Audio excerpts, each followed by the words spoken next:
Perhaps you were created for such a time as this. These are the powerful words of Mordecai that pierced Esther's heart and made her move even when she was afraid.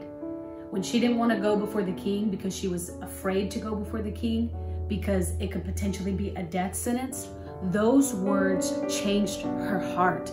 It turned her heart into a lion heart of courage.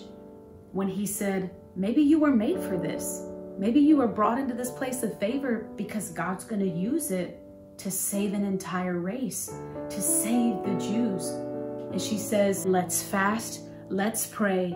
I will go before the king. If I die, I die. And she makes a choice. I was made for this very moment. I will take a step. I will tell the truth. I will go into the places that I am afraid to go to save my people. Ultimately, God did not just use her to save the people, but he used her to make a statement. You don't stand against God's people. I encourage you, read the entire book of Esther. You could read it today and journey through that miraculous story full of the power and the hand of God.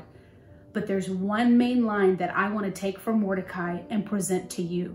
Perhaps you were made for such a time as this. Perhaps you were put in the positions that you are in. Perhaps you were given the things that you were given. Perhaps you have favor on your life.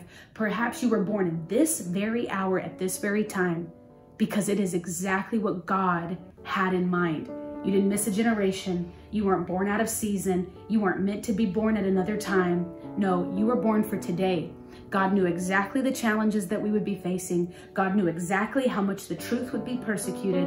And he chose you to say, you were born for this. You can speak and be heard. You can tell the truth even when you are afraid. You can go before the king and you can present your case. And you can save people. Perhaps you were born for such a time as this.